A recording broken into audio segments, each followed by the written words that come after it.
Hi, crafty friend. It's Justine Dvorak from Stationery by Justine, where when I craft, my world stands still. Today, I am working on a Trinity project, and I'm not going to say card because it won't be a card.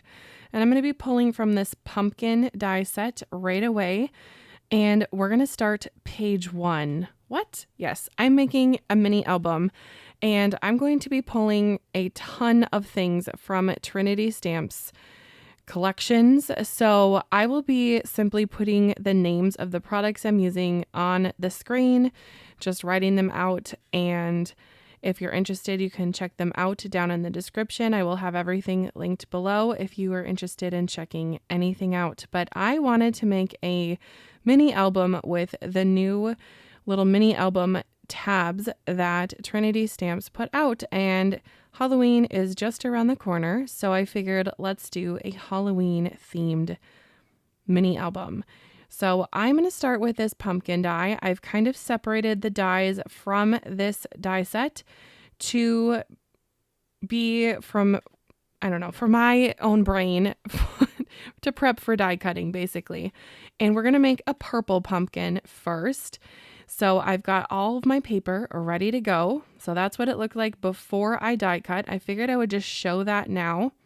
I am going to take the little squiggly line that is on the top left of my screen there, and I will be die cutting my pumpkin. But tip for you, learn from my mistake, don't cut that until you're done ink blending if you choose to ink blend, which I will get to very soon. But these are the mini album tabs. There's lots of little options you can do with them. You can make a 3-hole mini album, 2 or 1 hole. And I've already made a really cute page. Look how adorable this is. I will put the products I've used on the screen here so you can see. But this is page 1, and I will be decorating the back in a few minutes in this video. But this this little ring is just going to hold them all together, and we're going to make this pumpkin the cover for my mini album. And then I'm going to have a shaker page. It's going to be a whole thing. There's going to be a spider. So there you go. But first, I'm going to cut apart the shaped card base here because I wanted to just work with the front of the pumpkin. And I wanted to really make this album special. Every page, just something a little special. So this die cut I think is really cool as it is, but I wanted to just zhuzh it up a little. So I'm going to use the shading sidekicks from Trinity to add shading to the front piece of my project. And as you can see, the top part of its face is now not attached. I will glue it. It'll be fine, but I would recommend not doing the squiggly die going across the pumpkin on the top until you are done ink blending if you recreate this, or if you want to ink blend with any pumpkin project, just because the face kind of comes off, which is fine. I just will be gluing it on. No bother. I just took some distress ink that was Villainous Poison, and that just gave the pumpkin a little bit of shadow. And I just find that the shading sidekicks are so perfect for something like this because I don't want a ton of ink on. I just want a little shadow and a little shade. So that worked out very well. Now what I'm going to do is glue my pumpkin together. So I wanted to make sure I was working with the front. So the stem of the pumpkin is going to go on top of this, and this will just kind of guide the rest of the layout for my pumpkin. There will be a little bit of a dark border going all the way around my pumpkin, and that will just add to the style of it all. So because I have die cut with the squiggly and made my pumpkin look like it is opening or could be opened to be carved, I will just use this low tack craft tape to secure my face. Never thought I'd say that sentence, but to secure the pumpkin face so it does not move around and it can be glued down seamlessly with a seam, and then we should be good to go. But I wanted to build the face first because this die set is really cool where it has these pieces that make it look recessed. So this main large piece is going to be the top part, And then there's going to be pieces that I'm going to glue behind this pumpkin area to add a little bit of a shadow effect, because if you are carving a pumpkin, there will be a little bit of an inside lining. So I went with a lighter purpley color for that, and that will be kind of justified to the left of the face of all of the carved areas, and then black for the inside. Now this die does come with a few dies to make a mini candle. So you could, this would be so cool. I got to do this sometime, but you could take a one light or a mini light or any light really from Pear Blossom Press and put it in your pumpkin, and then have that little candle glow, or ditch the candle and just use the light. I just think that would be so cool. I'm sure someone has done it because it just makes sense to have a pumpkin light up. But for my mini album, I wanted to go a little simpler for the cover. I don't even know if this is going to end up being the cover in the long run, because now that I've made several pages for this mini album, I just want to keep adding to it and just getting a bigger ring, just adding to it. I don't know. I think these little mini albums would be fun gifts. You can add little journal areas in there. You could print out pictures and add little fun things. You could give them as gifts. You could use them as decor. So those are some ideas. I know that someone out there is going to go, well, what do you do with this thing when you're done? So that's what I just wanted to mention. And I am going to leave a little section on the back of my pumpkin in a bit here for that option. And I'm going to use the pieces from the emergency die kit or die set from Sassy LLC, which I am just low-key obsessed with that one.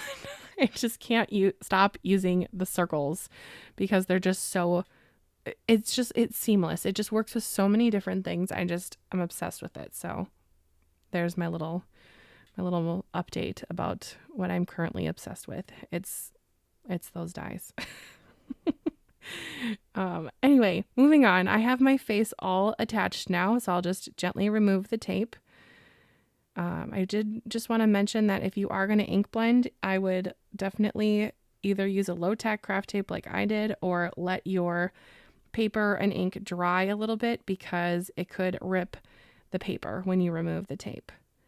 So now I'm going to stick the little journal tabs in between my pumpkin layers. And I did die cut out the black tabs here 2 times to build the strength. I knew that I would be attaching whatever I would attach, was going to be kind of hefty. And I use pretty high quality cardstock, which is kind of thick.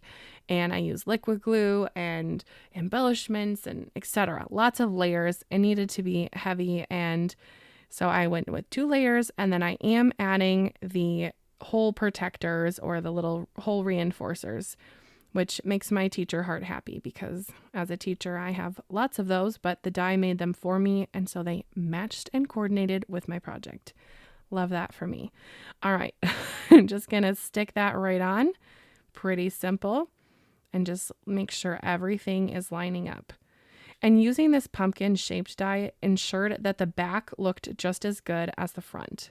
So I've gone ahead and splattered the back, and here's those circles that I was talking about. And there's a peek at that emergency die set. I think that's number 1, number 2. I'll check here because of course I have it within reach of my crafty area. Number 1, classic. Just got those this summer and I just can't stop using them, like I said. But this little white area I think would be great for adding either a little sentiment that you could write by hand, or you could print off a little picture maybe of somebody in a little costume, or a little, I don't know, a little doggy in a costume. Wouldn't that be so cute? Or a cat in a costume. I do love an animal dressed up in a costume, as long as they're comfortable and it's humane, that is. But I love adding a little sweater to our family dog. He's a little Yorkie, and it's cold in Minnesota, so got to dress him up a little bit, and we have really cute sweaters for him, and he's very comfortable, and he actually enjoys the sweater because he definitely looks very cozy when he wears them.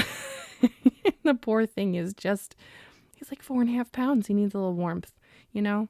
All right. Now I'm going to finish this area off with some sparkle spots. Again, loving these. This one I accidentally glued on backwards, so I'm going to just glue another one on top of it so the shiny side is up. Call me extra, whatever. Anyway, I'm going to move on to the back of my moon now. And this side is going to be a spider moment. So I'm going to make my spider kind of a bluey purple. I ended up stamping this spider out multiple times because the ink I'm using is needing to be re-inked. So I ended up stamping this out 4 times and it ended up looking a little bit more blue than purple. But I do love this Crown Me ink from Simon Hurley. I just need to re-ink my ink pad. So there it is, stamped out 4 times. It just has such a dramatic look and I adore the little heart on it. It's just a sweet little spider. And of course my spider, he needs dinner. So I'm going to stamp out onto these little flies that I have die cut with some VersaFine Claire ink. And just side note, this is new to my craft room. I should have remembered that these needed to be heat embossed. I didn't remember, but it wasn't an issue. But just know that this ink does better, in my opinion, when it is heat embossed. There we have it. Now my little spider has a coordinating die. How fun is that? Love it. And then I'm going to use the web from this set that is for the donuts and just put that right on to my circle. Isn't that just adorable?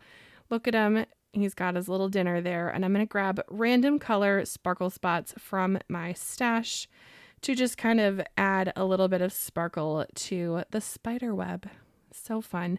This die set is going to come back into the video in a little bit because I'm going to add some eyeballs to the back of this purple pumpkin, but to be continued. Shout out to the tidy tray from Trinity for helping me clean up my embellishments so quickly. I need all the help I can get for keeping my embellishments organized. So I like to keep them on this ring if they come in a little Ziploc baggie. And then if they come in the cute little containers, I have a container for that. Now I'm going to add a little bit of sparkle to the flies because if we're going to put a bug on a card, I think it needs a sparkle. Just my opinion. Same with the bats. I'm not a bat person, but I get it. It's Halloween, whatever. All right, that alone is super cute, but let's do more because more is more, right? Sometimes it is. Today it's going to be because what else could be more than a shaker? Yes, we are going to do a cupcake shaker next. So I'm going to basically make the tabs identical to the way I added them to the pumpkin because this cupcake die is another great shaped die. So this will just kind of act as my base. And so this outline is going to be white. My pumpkins was purple. Check out that gorgeous holographic paper on the bottom of my cupcake. I'm just a little bit distracted as that is just catching all of the light. I love using fun paper to really make these dies pop. I was inspired to use this fun paper from the class that I took back in July from Amanda and Tanisa, and they taught a class with Pear Blossom Press and Trinity, and we used this gorgeous holographic paper on the bottom of a cupcake. And so I thought if I ever make another cupcake, I've got to do that gorgeous holographic paper. So of course I did it on this. And Amanda gave a little tip whenever you use a paper that's kind of thinner like this. This was just a random holographic paper scrap from my stash. But she recommended to use the double-sided adhesive instead of using glue so you don't get the glue to show through. And it worked. Shocker. Okay, my cupcake, I don't know what flavor this is. We're just going to say it's vanilla with maybe some green food coloring, kiwi, I don't know. But my frosting is going to bring all of the fun to the party because not only am I using glitter cardstock, which of course I am. I love glitter cardstock. I think if I were to be a craft supply, I would be a glitter cardstock.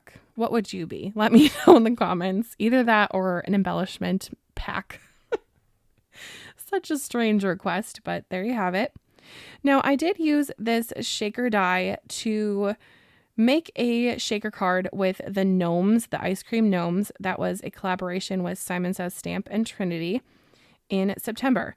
But I made my shaker card a little differently then. I used some adhesive, some foam adhesive strips, and this time I'm just using regular foam, colored foam. So I'm just going to add a little bit of liquid glue to it, just like that. Now that it has had a chance to dry, I'm just going to make sure my shaker top is good to go. That's just with one die cut piece with a little bit of acetate shaker plastic behind it. And then I'm going to take this tool from Rabbit Hole Designs, which is an anti-static tool, and just kind of add that to my area. I find that it does help my shakers shake better and not have too much sticking. Now I am going to use these shaker pops. They're my new favorite thing for shakers. I just adore them. The visual of them moving is really cool, but the audio, the sound that it makes when you shake the shaker that has the shaker pops in it is just so good. I love it. I think it adds an extra sense to the viewer or the recipient of the card. So I definitely will need to get all of the colors of the shaker pops.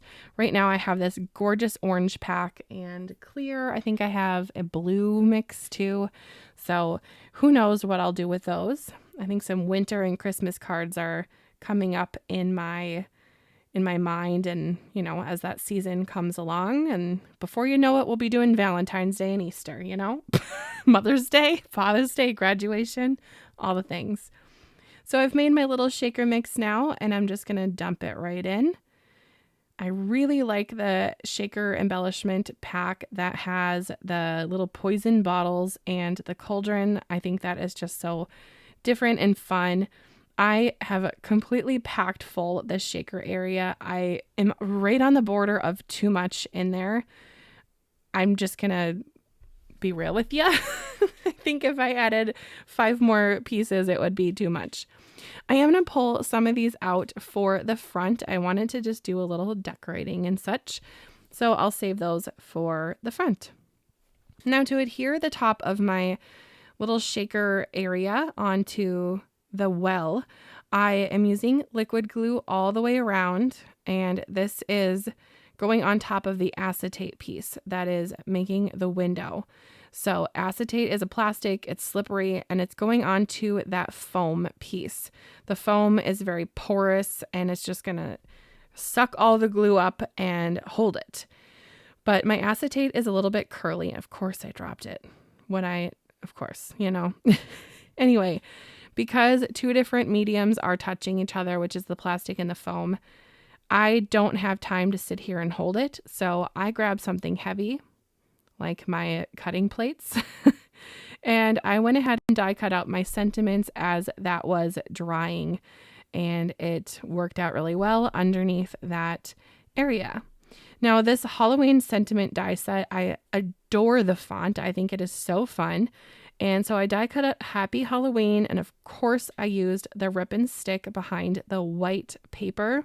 So I did not have to glue every single word or letter down or word down onto my piece. I turned my white paper into a sticker, die cut it, and ta-da, we have a sentiment. There it is, the ta-da for the video. All right. Now I wanted the little cauldron to rest on top of the N for Happy Halloween and have the little poison dumping into the cauldron. Who knows what's happening in there? Something spooky. I'm just going to put it that way. And to finish off this card, I thought, what better way to add eyeballs? Because eyeballs are a cute little decoration that if I were to make a Halloween cupcake, I think having a little like a sugar eyeball or a marshmallow eyeball would be super cute on an actual cupcake. So that's what we're going to do for my shaker cupcake. This was from the Donut Scare Me die set, which is the add-on dies that goes with the whole donut line. So good. If you haven't checked it out, what you doing? You got to do that. I love a donut. But I'm going to add 2 eyeballs to the cupcake. I did a large and a small just because why not make it cute and wonky if we can do that. And I chose to use the black glitter cardstock. Again, love the glitter cardstock to make the eyeball extra cute and sparkly. So I'm just going to add in that little dot there to finish off the eyeball. And then the large white one has little shine areas on the eye. So I figured I might as well add little shiny areas to the right side eye. So I just grabbed my gel pen and made a little dot. On camera, it looks a little odd right now, but in person, it looks better. Oh, that's why it looks better in person, because I end up gluing a little piece of paper to it. This little dot saved the day. Paulo saves the day. All right. Now I'm going to add this to my little ring. You'll notice my ring has changed from the sleek black one to this mini silver. Why? I don't know. I just figured that it would look cute having a little ring. But I think as my collection of these fun little album tabs grows, I will need to go back to the larger black ring just for function and cuteness, because black kind of goes with what I've got going on here. I wish I could pass this shaker through the screen to you as usual. I cannot, but just know that it is super fun to shake, and who knows, maybe you should make your own and let me know. I want to see what you make. I know Trinity Stamps has a great Facebook group for sharing your makes with Trinity Stamps products, so check that out. It's linked in the description. And I hope you like this. Let me know which page is your favorite. I think it's got to be the cupcake for me, because I love a shaker. I love fun paper and glitter paper. So I think that kind of stole the show for me. But that's my opinion. You might have something different. Maybe you love spiders. Maybe you love the moon. Who knows? But I'd like to know. Let me know in the comments down below. And I really appreciate you watching all the way to the end of this video. I know this was a little bit of a process and a longer video with a lot happening. So I appreciate you sticking around. And I hope you have a great rest of your day and happy crafting. Bye, crafty friend.